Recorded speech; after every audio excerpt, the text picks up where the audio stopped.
and Pravin Gordhan. These comrades, deployed by the ANC and working with society at large, helped stabilize and grow the South African economy, having inherited a bankrupt treasury from the apartheid government. I hope to continue the sound leadership and stewardship of the country's finances, which these comrades have displayed. I intend to implement the policies of the ANC as articulated in conference resolutions, in the 2014 election manifesto, as well as in the President's pronouncements, especially in the State of the Nation address. The overarching message of these is that we need to rapidly transform South Africa for all South Africans, including those who have been and still continue to this day to be marginalized, the working people and the poor, lay people in general, women and youth. There needs not to be a contradiction between inclusive growth and radical economic transformation. There is no economic progress that leaves the majority of our people behind. National Treasury is a key enabling institution for progress. Activities must be marshaled in support of national development. Its capabilities must be arrayed as part of an effective democratic state. Its professionalism must be nurtured in support of a policy orientation that reflects the urgent need for change. For too long, there has been a narrative or perception around Treasury that it belongs primarily and exclusively to orthodox economists, big business, powerful interests, and international investors. With respect, this is a people's government. Treasury, like all the institutions of our democratic state, belongs to the people of South Africa, black and white, rich and poor, young and old, male and female, urban and rural. Its policies, its management, its communication must be accessible to all South Africans. The government itself, National Treasury, does not exist for the exclusive use and benefit of some with our interests. From Stellenbosch and Khayelitsha and everywhere in our beloved country, we need to find each other. We are committed to maintaining an investment-grade credit rating for South Africa by all credible ratings agencies globally.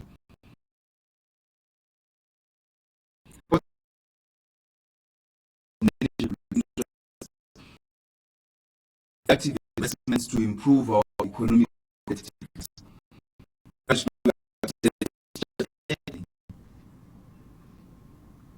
eNCA, the scrutiny of ratings agencies and investors when they we trust and hope that this scrutiny will not preclude our ability creatively and still within our means to pursue progressive policies to achieve our development objectives. We must have the courage and space to develop and implement policies of our choice, appropriate for our particular challenges and aspirations. At the same time, we are convinced that in order to sustain transformation and growth into the future, it is essential that South Africa relies on her own resources and that government lives within her means. The urgent task before us is the pursuit of inclusive growth and a shared wealth. Government has been and will remain committed to a measured fiscal consolidation that stabilizes the rise in public debt. It will remain committed to getting possible value for money in the use of public resources. The middle-income country in a globalized world, and we appreciate the need to retain the confidence of international stakeholders and partners. However, we must never lose sight of the fact that we are accountable for relying on us, the authority and resources of government to develop this country in a way which positively and tangibly improves their quality of life.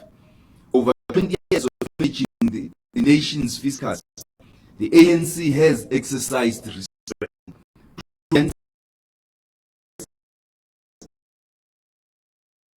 and constituencies.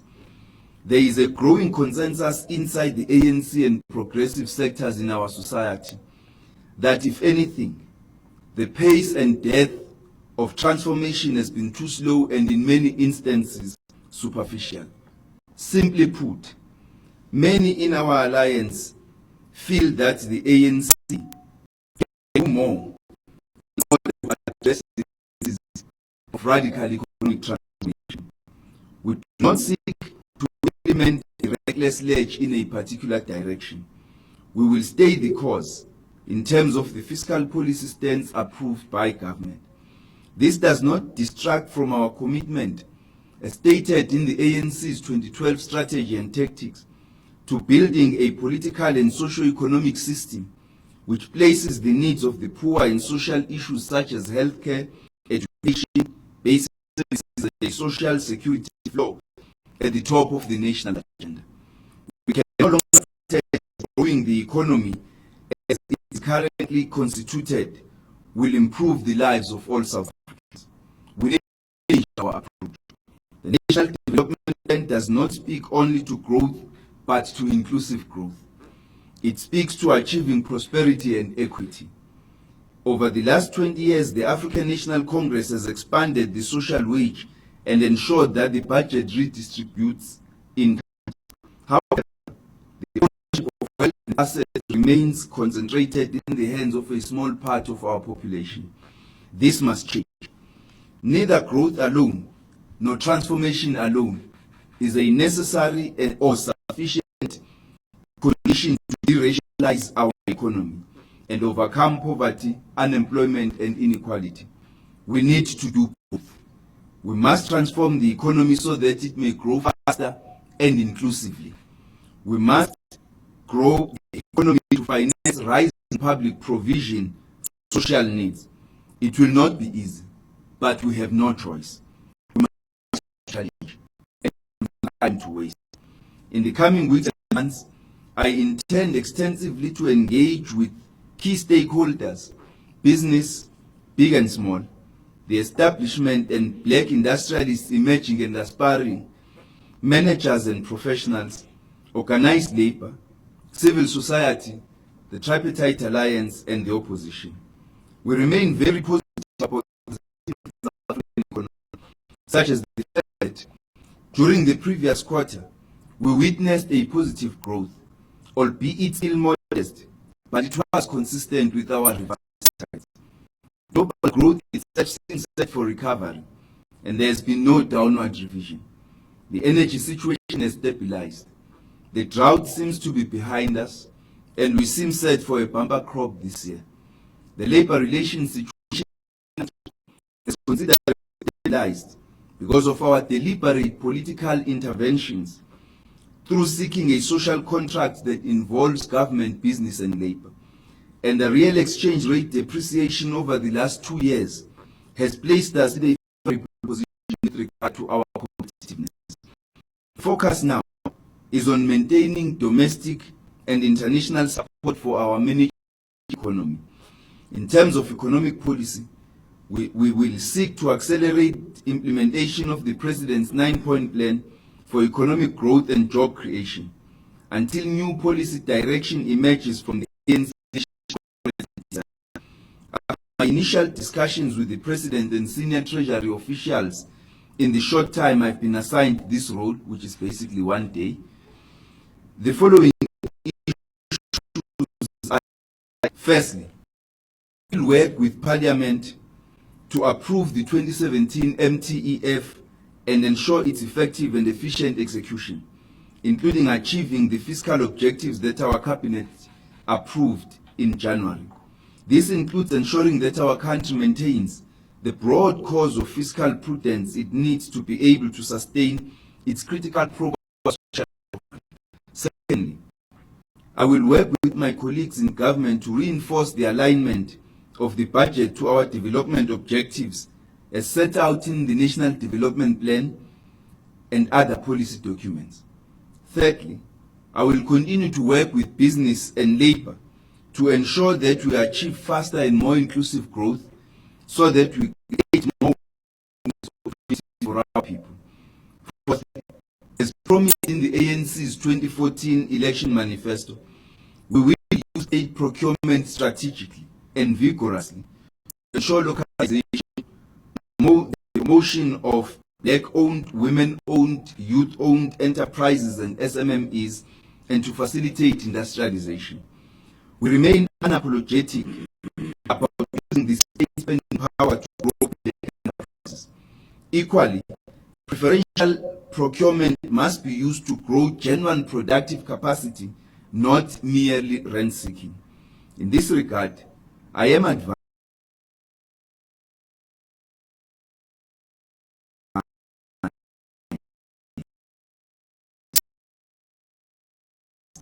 to take steps in the financial sector so that it serves all South Africans. Finally, as you are aware, a lot of service delivery takes place at the provincial and local government spheres. We will work closely with provinces to strengthen financial management, not as an end in itself, but as a means to deliver more and better quality services to our people. In the fullness of time, I shall hold a briefing where I will set out more detail in each of the areas listed above. I am aware that we are in a climate of sharp disagreement and mutual suspicion.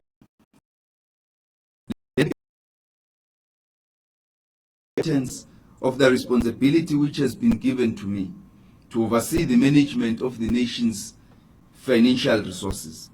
I did not get into politics for myself, but I serve the people mission of a non-racial, non-sexist, democratic, united and prosperous South Africa.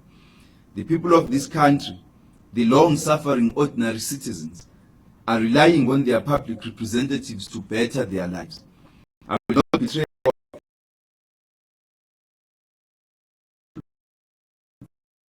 the decision I will make will be for the public good, and I will be responsive and accountable to the public on those decisions.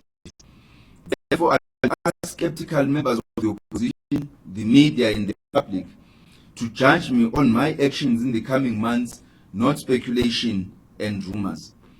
This moment is neither comfortable nor convenient, but that is not what leadership is about.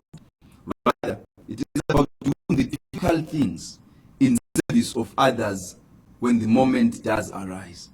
I take solace in the fact that whilst all the seemingly warring factions in our society today may seem to be polarized and pulling in different directions, we, however, all share deeply the interests of our nation and people at heart, and we seek, albeit in different ways, what is best for them.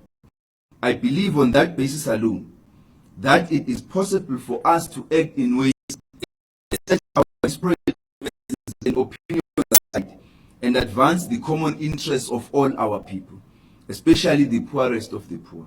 We have a choice before us. We can retreat to our respective camps, our parties, factions, or cliques, and fight viciously to advance our own interests and score points against our opponents. This will not build South Africa. I submit that what will build South Africa is for us to pull together and put the interests of all South Africans before our own. Let us focus our energies on finding common ground that will increase investment, create new jobs, increase productivity, and raise incomes. The task before is difficult. In the words of Thomas Sankara, quote unquote, everything that man can imagine, he is capable of creating. Working together, we can and will create a better life for all, and I thank you very much. Thank you, Minister. So this is the Q&A session now. I won't waste any time. Please just raise your hand, say which media house you're from, and ask away. So I'll start with the lady. It's Mariam Issa with FinWeek. I was wondering if the minister can tell us that whether he will be withdrawing the court application against Oak Bay Investments regarding.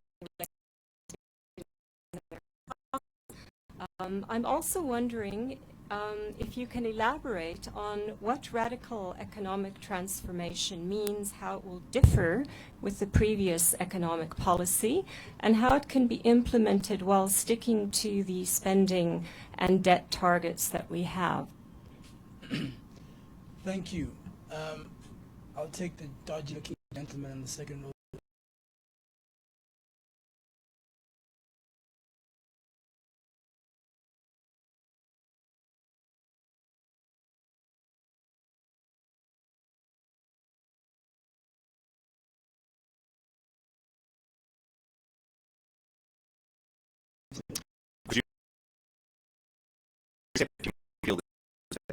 But trust. So I feel I have to ask in that context then, apart from the income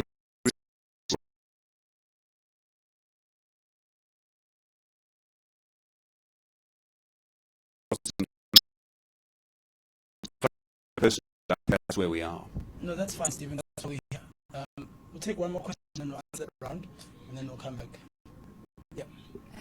Thank you. Zila Nisilo from Power FM. I just wanted to check, Minister, are you going to try and put it on the normal course?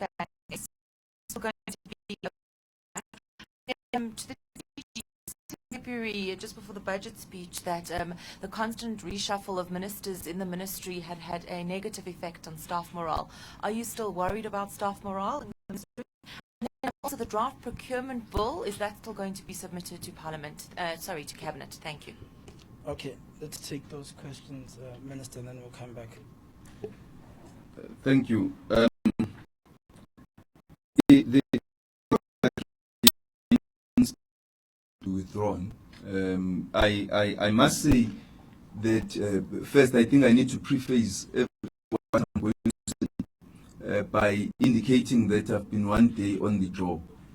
I have not had all the briefing I need to be able to make fully informed opinions on a whole range of issues. But I think I have also been following issues as a member of the National.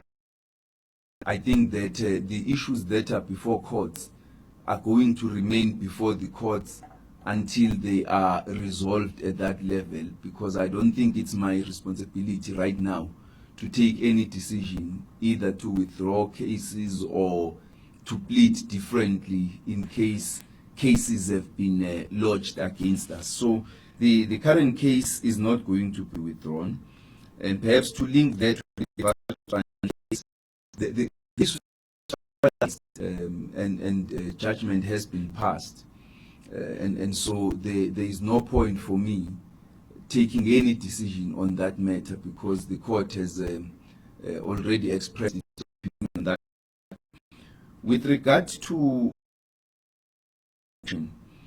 there has been a criticism, and I think at the right time, from the vantage point of Treasury, we are going to elaborate a bit more on what we understand about radical economic transformation and the role we are going to play in that regard.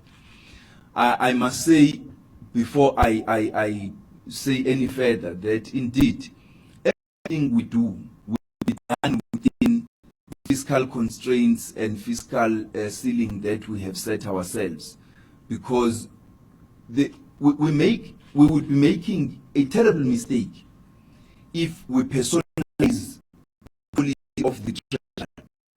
The policy of the Treasury belongs to government as a whole. It has been set and agreed to by government, by cabinet as a collective, and some of those policies set before the legislature, the National Assembly, and get adopted there.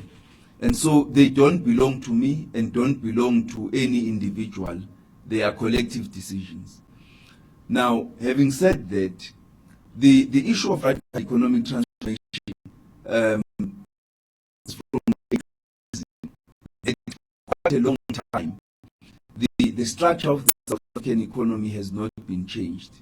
We have not paid sufficient attention to the real economy, to industrializing the economy, to ensuring that we create entrepreneurs and industrialists, particularly among black people, in a manner that's going to expand our skills base expand the ownership of property and wealth, and expand South Africa's. It's important that we therefore have that understanding. Radical economic transformation is not about implementing the structure of the economy to bring on board as many players as possible, taking advantage of our vast natural resources, taking advantage of our vast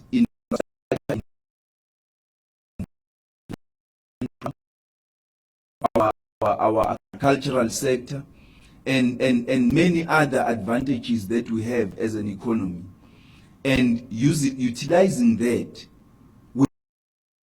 to create in industrial capabilities,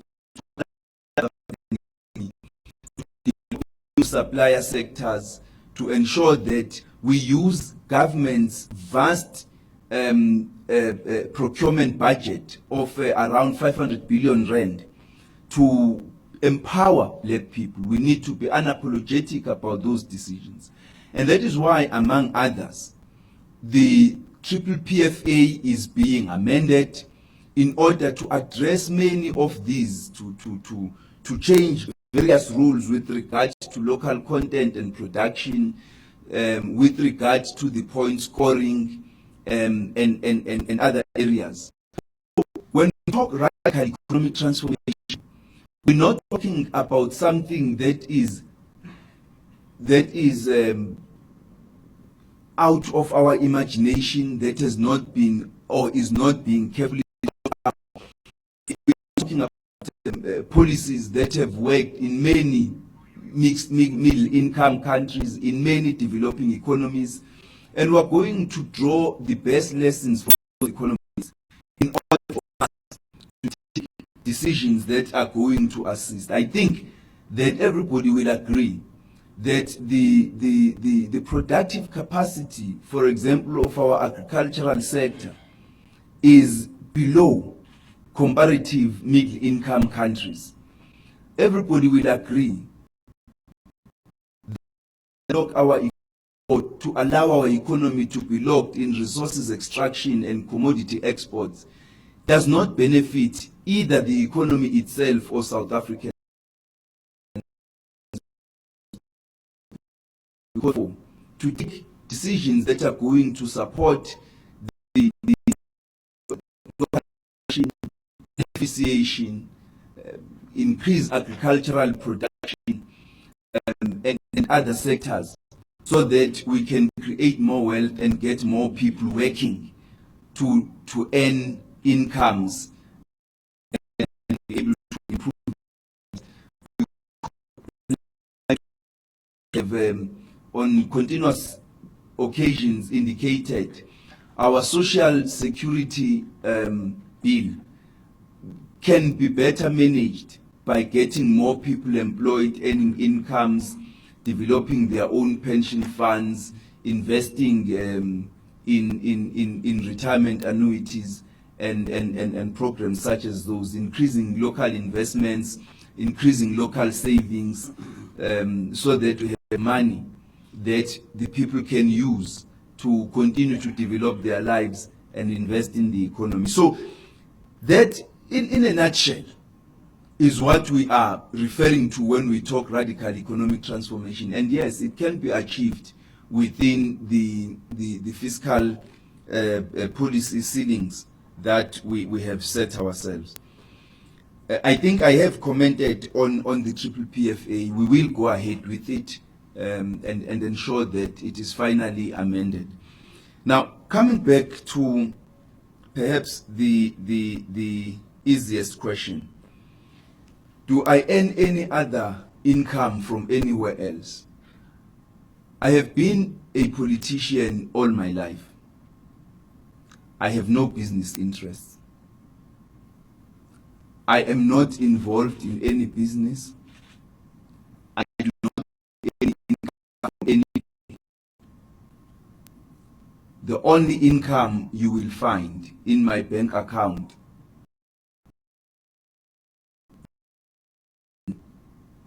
out of working in government. And so there is no other income. Yes, I need to add. I bought a house last year in Centurion area, and that rent comes into my account, and I've declared that it's for public knowledge. Therefore, there is nothing I have hidden in that regard. Thank you. We'll come to those questions that were directed at me at the end. Okay, yeah, DG will answer your questions at the end. So we'll take Arabile and then we'll go behind him. Thank you so much. Arabile Kumete from Bloomberg News. My question as well, as you said, will be answered at the end. But DG, last year in May, you extended your contract for 2 years. Will you be staying the full 2 years at Treasury? And if so, I know it's still a far way away, but will you be looking to extend that if possible? And then, Minister, you said you will be speaking to the central bank and looking to improve the financial sector as well. What is it exactly that you feel is lacking? And what is it exactly that you feel that the central bank needs to do?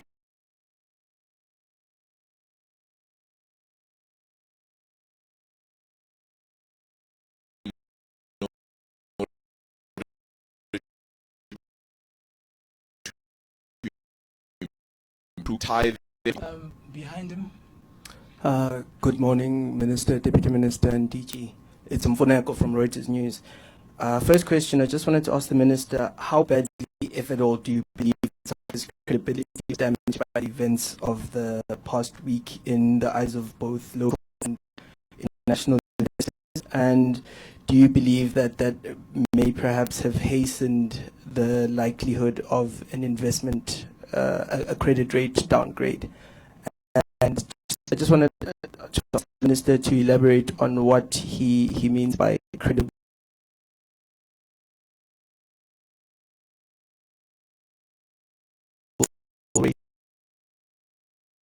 Hello, I'm Lami.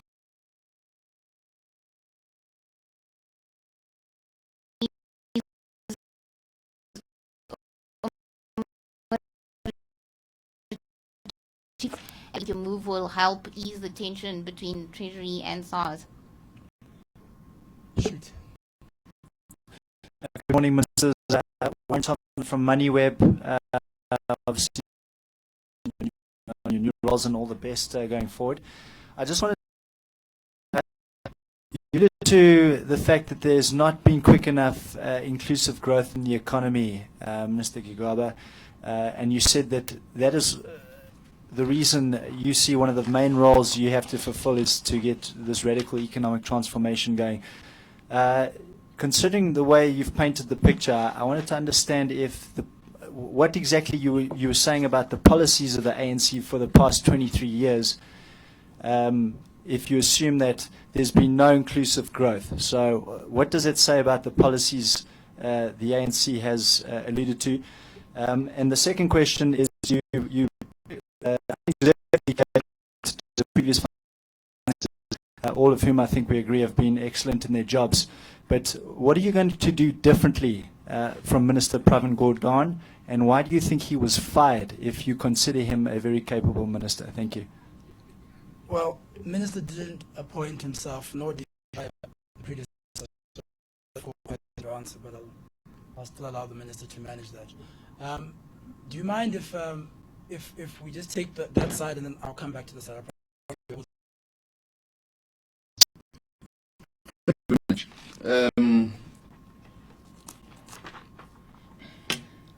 Let me first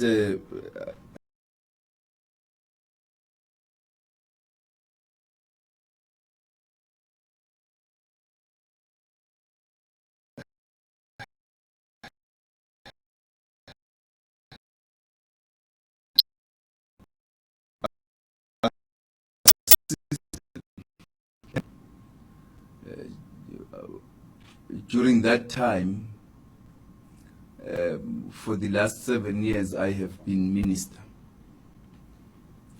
when I was appointed Minister of Public Enterprises in 2010, November, there were obviously many questions being asked about who I was and whether I was capable up to the task before me.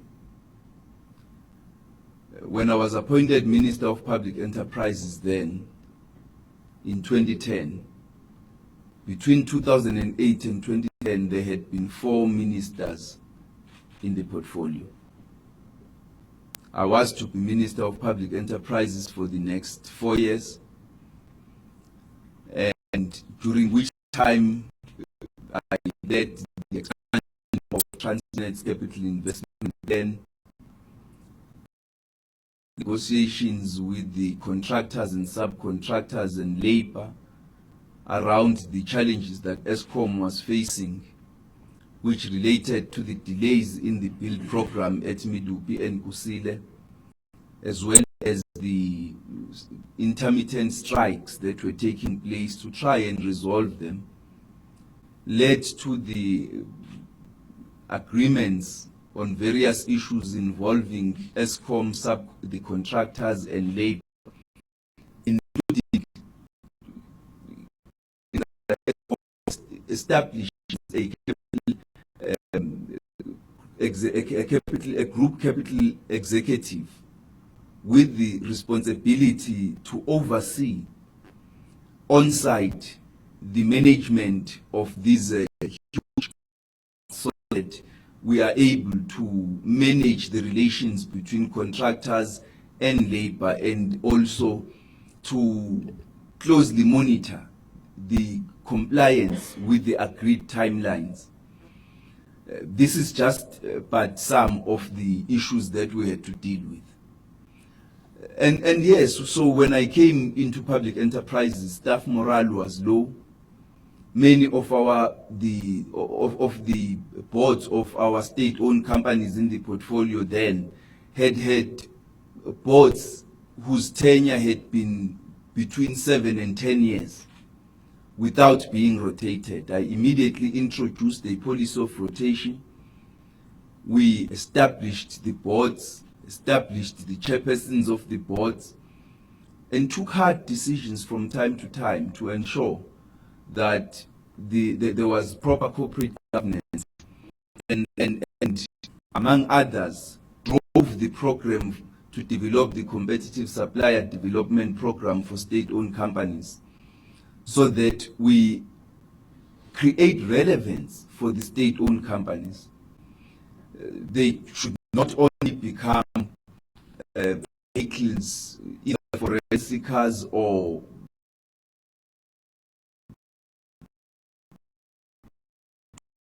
wanted them to be players in the pursuit of government's transformation plans, including industrialization, localization, and the development of local suppliers. I'm mentioning this to say this challenge is not a new challenge to me. I met with the department's EXCO yesterday and assured them of my support, and that we were going to work with them to continue implementing government's policies. I then indicated to them that I had had a telephonic conversation with my predecessors, my most immediate predecessors, and I intend meeting with them on Monday, as well as seeking meetings with the other colleagues that have served in the same portfolio, because I need to draw from everybody's experience. I take into cognizance that as politicians, we will not hold specific expertise that is relevant for the portfolios which we occupy. But when Minister Manuel came into the portfolio, he did not have the portfolio nor the expertise required for it.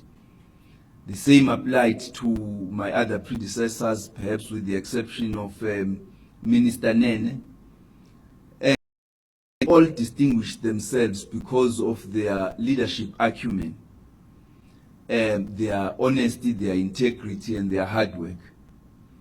And so I think that the challenges of staff morale will be addressed. We will work together with both the executive and the staff themselves to focus on the urgent business of our mandate. As I indicated in my statement, I seek not to be distracted by issues unrelated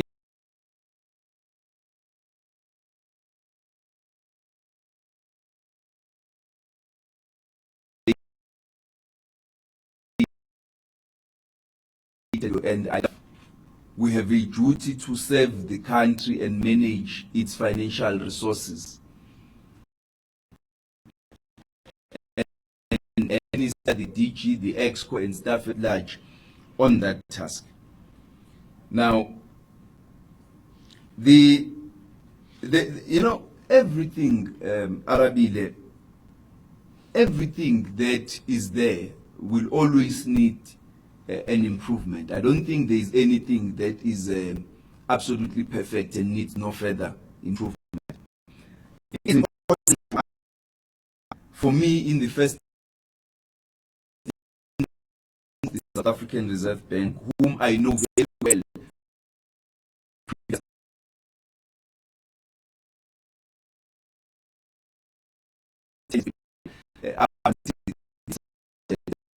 Governor Jill Marcus. I will meet with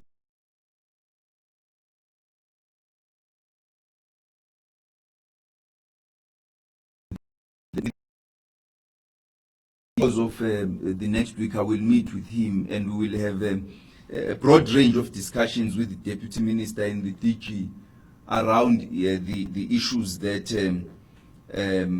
pertain to their area of collaborate and what are the areas that we need to improve in our and this applies to the Commissioner of SARS, with whom I have had a telephonic conversation.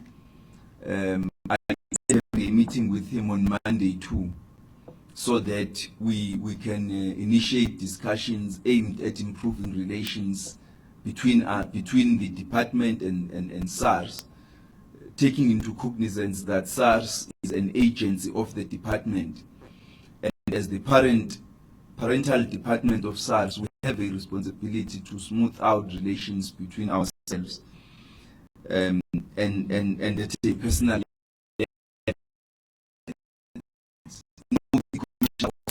for a long time. From the time he was at DTI, I recruited him to be the CEO of the Government Printing Works before he was recruited as the Commissioner of Correctional Services and subsequently now as the Commissioner of SARS. So all of these are personalities and individuals that I worked with before at a professional and personal levels. And so I know that we establish good relations with them. I think, Mfuneko, the challenges of the last few weeks and maybe 2 weeks obviously have taken many people by surprise, but you guys in the media have been speculating about this. In actual fact, I was much more shocked when I got the information, the call that I am to be Minister of Finance, that you probably were. You even knew who was. I was shocked at the decision as well as the fact that I was put onto this hot seat. So we all have been shocked. Unfortunately, I may not know the reasons why the decisions have been taken. My duty is to focus on the tasks that have been given, as it happened in 2014 when I was moved from public enterprises to home affairs, as it happened in 2010 when I was moved from home affairs to public enterprises, and as it happened in 2009 when I was appointed in 2004 when I was appointed Deputy Minister of Home Affairs, because then I had no understanding of what Home Affairs was about, and actual fact, I thought the former president did not really take my energy as a 3-year-old serious until I got into the department and began to understand how central it was to the functioning of government and society as a whole, as a manager of the National Population Register. And so, throughout the time, when changes happen, there will always be that instability, that uncertainty. But what we need to do is focus on the task before us. I have understood the public narrative to be about the removal of my predecessors rather than questioning my appointment per se. Yes, some people have, but the is a consequence, unintended consequence of all changes of the nature and level that we are dealing with. Our responsibility, working as a collective, me in particular at the helm of that collective, is to restore confidence, to restore calm, to assure our stakeholders that we to collectively possess requisite political and expert capability to perform on the tasks that we have been assigned. I am not a newcomer to the economic sector. I have a vast array of experience in government struggling between the security and the economic sectors.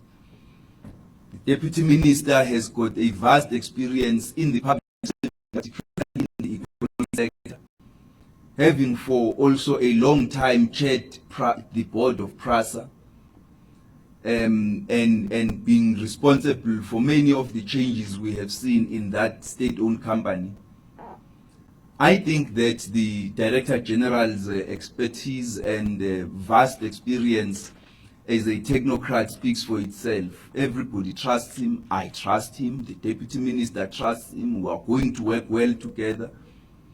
And so, it is not our duty to look back and recount what challenges have been confronted, but to look forward and take decisions about what to do to address our main tasks and challenges.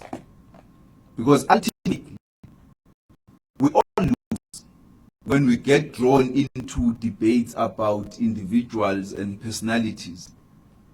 Before us is the big challenge of growing the South African economy inclusively, of turning our attention towards the real economy and ensuring that that real economy is supported by a sound macroeconomic framework to create jobs, to address inequality and poverty. That is our responsibility in addition to managing financial resources.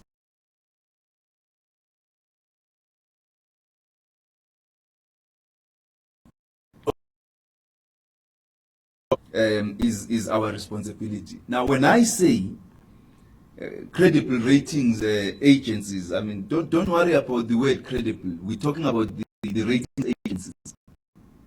We're talking about the ratings agencies, all of them as they exist. If there is anyone from any rating agency in Tshwane, wait a little bit. We will see you another day. For now, we know in discussions with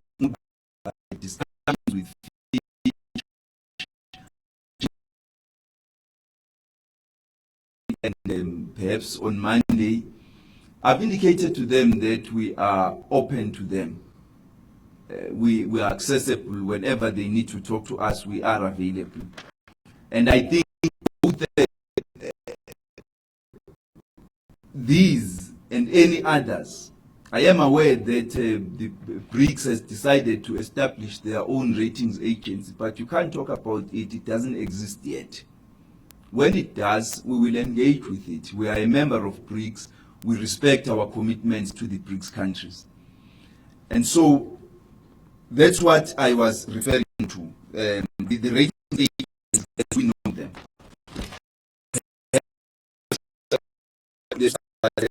That would be subject for another day. The discussion with the ratings agencies, I'm not at liberty to divulge. I think it was necessary for me on the job in our democracy to talk to them so that they put voice and face behind the name or in front of the name and get to know who I am, how do I think, what do I think, and then all that I can say with regards to our discussions with them. The ANC the ANC is enough. If you look at the 2012 strategy and tactics, in it indicates what have been the weaknesses and mistakes in its economic policy. The very decision in 2012 to say we now have reached the stage where, to paraphrase, the political tasks attendant to the defeat of apartheid in 1994 have been completed. A new democratic constitution adopted, South Africa democratized, structures of democratic governance established throughout the country. That very admission and then saying, but the challenge remains. Unemployment is rife. Poverty is society in terms of race, class, and gender remain as pronounced because we have not restructured, we have not fundamentally transformed the structure of the economy. The economy is dominated by the financial sector alone, well, not alone, but dominated overwhelmingly by the financial sector. Our mining sector still very much is skewed towards commodity exports. And then it says that the problem with this is that the workers have been the least beneficiaries, the workers and the poor have been the least beneficiaries of the economic policies we have implemented up to then. And then arrived at the conclusion that you need a radical economic transformation. By radical, we didn't mean do something that we have not said in our previous policies we would do. And that's why the very fractious debate about nationalization was defeated by the National Conference. And the National Conference said, focus on changing the structure of the economy, industrializing the economy, expanding your capital investments, and all of those programs. Accelerating the pace of change. Do more within the resources we have as you expand growth, expand revenue, expand investments, expand savings. Then you grow the national fiscus to continue investing in the economy, in the basic and social services, and also cushioning the poorest of the poor that you are still not able to accommodate through productive employment, so that they can also benefit from the economy. So this issue of radicalizing the South African economy is certainly not my own idea. I support it wholeheartedly. I will pursue it with every inch of my energy and will ensure that the National Treasury continues in a prudent fashion to drive economic policy and financial management towards these radical changes in the economy as we seek. Many people seem to think that when we talk radical economic transformation, we're talking only about black economic empowerment. We're talking about fundamentally the structure of the economy, because even black economic empowerment will not benefit from the ownership patterns and structure of the economy as they currently pertain. So there is a whole lot of clarification that we need to do, all of us. I will be meeting with my colleagues, the Minister of Trade and Industry, the Minister of Mineral Resources, and other ministers to discuss the various aspects of work that we need to look at in order to bolster the South African economy, to attract investments, both domestic and international, and in the course of time to be able to improve the public and investor perception of our economy and our economic management. It's going to require a lot of effort. I believe that we've got a strong team, and I believe I'm up to the task. Thank you, Minister. So I'll take this row, and then I'm going to go to Cape Town because they're going to get very disgruntled that side. Steve, you already had a chance, so I'm going to take the next row behind you. Yeah. No. After this session. Minister John Fraser, ZA Confidential. Could I just ask, from what you were saying about the SARS Commissioner, does he enjoy your full confidence, and do you expect him to be in the job for much longer? And secondly, you just mentioned you're going to have meetings with Rob Davies and other economic ministers whose party has just called for the removal of the president. How on earth are you going to do business with these people? Take the young gentleman next to you. Minister, you're right that the narrative has been about the departure of your predecessor. That has certainly eclipsed your appointment. In fact, the words Zuma appointment was all I could remember from yesterday, what was said about you. That sentiment, did you detect something like that in the meetings that you've had thus far, certainly with the ratings agencies and others, that you're just being seen as a Zuma appointment? Thank you. Erica Gibson from Report. Minister, with reference to nuclear as a possibility for our energy needs for the future, you've referred to energy being stable for the moment. Do you think it is an affordable option for the future? And secondly, as the former Minister of Public Enterprises, you should be aware of the dire state that many of the SOEs find them in. What would you like to achieve in your new portfolio to actually get them out of this this doldrum where they find themselves? And I refer specifically to SAA, and to Denel, as well as a number of others. Thank you. Thank you.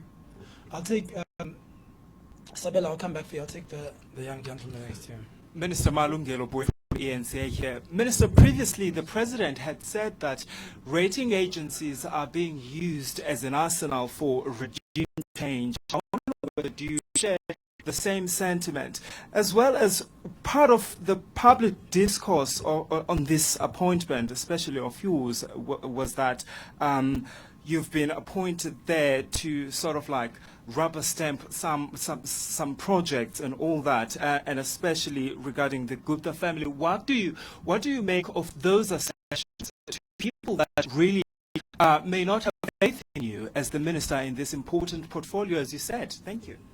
Thank you, Malungelo. I'm sure in time you will share with us which projects you are speaking about specifically, so we can begin to answer specific questions. Minister, I'll let you take those ones, and we'll go to Cape Town, and we'll come back. I promise you.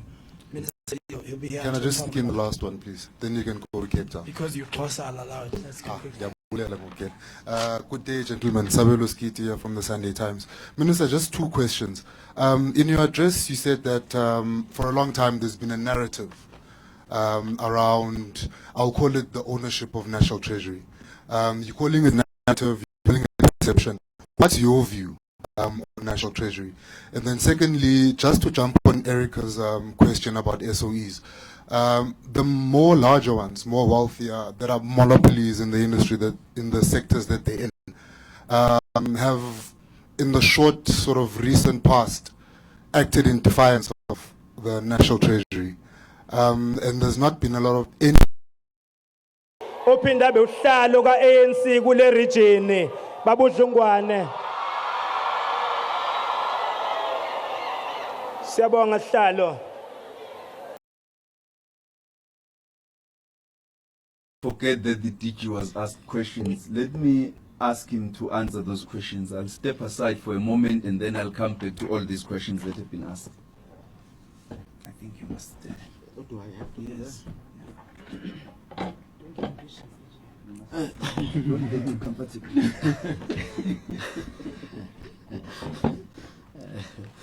No, thanks, thanks, Ms. Let me just start with the question on the draft bill. There is already the draft bill. This is the procurement bill. Someone had asked, will it go through cabinet?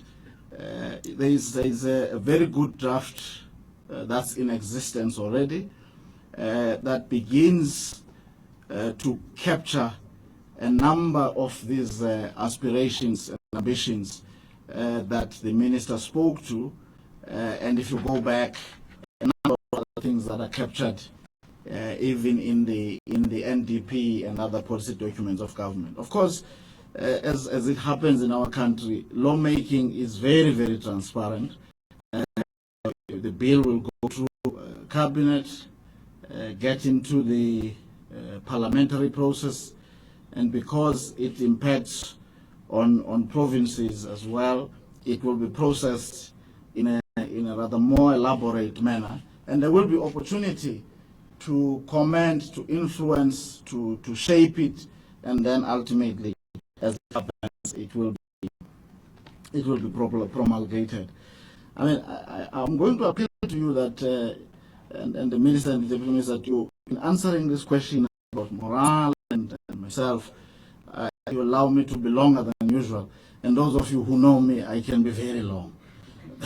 So brace yourselves. But let me start by saying this. If you take someone like me who has worked at the Treasury, worked for government for 20 years now, at the Treasury 19 years as of January this year. And if you track or trace what I've been involved in at the Treasury, the complexity of the tasks, the amount of energy that those tasks have required, from the time I joined the National Treasury as a Deputy Director in the Budget Office, in the division that was dealing with, among other things, budget reforms. So all, let me not say all, at least risk of sounding self-aggrandizing, but I was only a Deputy Director, but very much in the thick of things from the time that I joined the National Treasury. Honored indeed, because one of the things I did right from 1998 was to provide secretarial duties to the Ministers' Committee on the Budget just shortly after it was established, which meant I had access both to Andre Roux, who was the Deputy Director General at the time, to Maria as the DG of the Treasury, of Finance when I was when I just joined the Treasury, but also access to such luminaries as Trevor Manuel, and of course all the ministers were members of the Ministers' Committee on the Budget. Minister Khadebe, Dr. Skweyiya, Minister Dr. Nkosazana Zuma at the time, and so on. So I'm giving you this context to illustrate the fact that I've been there for a long time, and all the time not hiding in some corner on a paid holiday. Of course, I rose through the ranks. And 19, 20 years on, I'm where I am. Reluctantly, by the way, I must say, because One of the advantages that those of us who grow is that you get to appreciate that whilst being a DG of the Treasury may mean that most people get to know your face and recognize you, but it doesn't end there. There is way too much that goes with that job. So the honor that you get and the glorification is, for me, never enough to justify the slog. It is never enough. But as a committed South African, a South African who appreciates where the country comes from, and the fact that if you are asked to play a role as important as this, it would be very rude and perhaps unpatriotic not to agree to play the role. Now, then pause and think about it. My predecessors each took 7 years in the job. I mean, I don't think that a Treasury Director General who does his or her job will last as long, and I say this with the greatest of respect, but it will come across badly, and let it be. In other departments, people boast that they've been in the roles for 15 years or 20 years. You can't be in this role and still leave. You just can't be. It's impossible. I mean, you travel a lot. You've got to be on top of very complex issues. I mean, yesterday afternoon, one of my colleagues was asking me, because there are 2 piles on my desk, like thick like this, and this is not just an exaggeration, of memoranda on very complex issues, things that if you make a wrong turn on, if you take a wrong decision on, the country would suffer immensely. I've got to sacrifice weekends going through that stuff. So I paint this context because many of you, because sometimes you grow to like us, but in the context you become too selfish to expect of us that as normal human beings we can die in this job. Let me illustrate you in terms of numbers. If I were to stay at the Treasury now until I retire at 60, that would mean I would have served at the Treasury for 30 years. How many of you in the room have been with the same employer for 10 years? There is no one. Can you see that? Okay. No, not too many. You may just look behind you, Miriam. You may think that there are many who raise their hands. So the point I'm making, your jobs are very easy compared to mine. What do I know about them? No, forgive me for that. But I'm just making the point that I know mine very well and the Treasury reasonably well. So I'm saying that we know why people would prefer absolute stability at a place like the Treasury. But I'm pleading for myself and for those who come after me. You also have to be reasonable and expect that normal people would do normal things. I say this because I've done 6 years now in May. I will be owing just 1 year to both my predecessors because they each did 7 years. Right?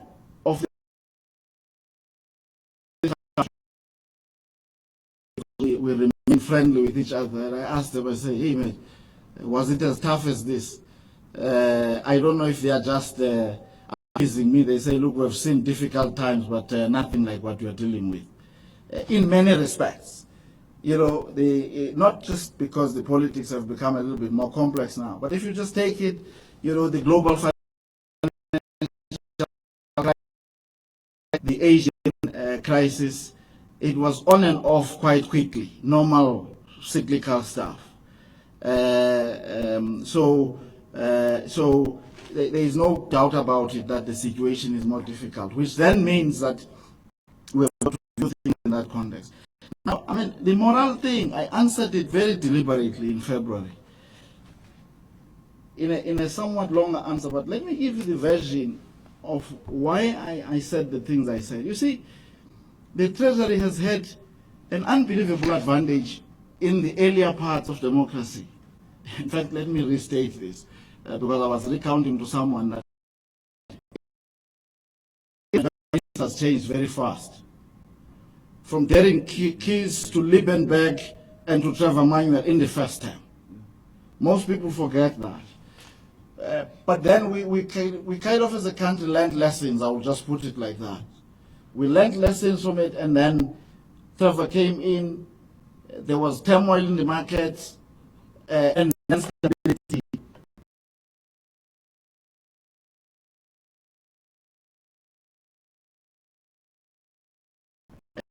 People,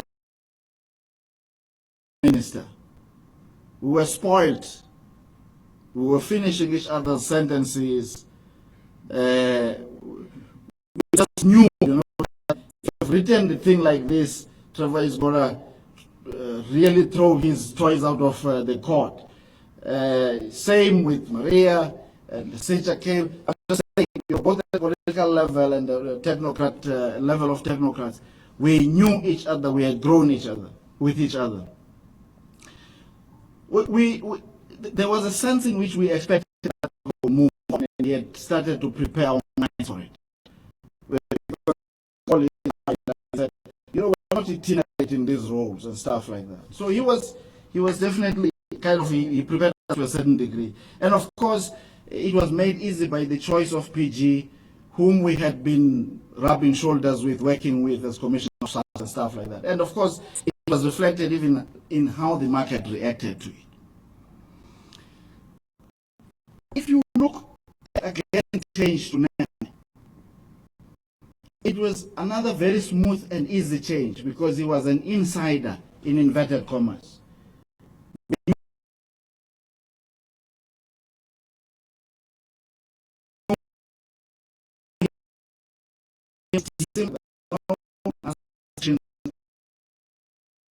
And indeed they expressed some of them, but very quickly it became obvious that he has been there and people didn't have problems with it. The changes that are a little bit too uncomfortable are the changes that come unexpectedly. And this is what I was, I'm getting to the point that someone said in February, I said morale this and so on. The changes that come in the middle of a term come naturally unexpectedly because it's, the car is in motion and so on, you change the wheel when the car seems to be stable and moving. That's kind of the thing. And I'm talking now from knowing what the people say from inside and how. Here is the point. It is not a reflection necessarily of a rejection of change.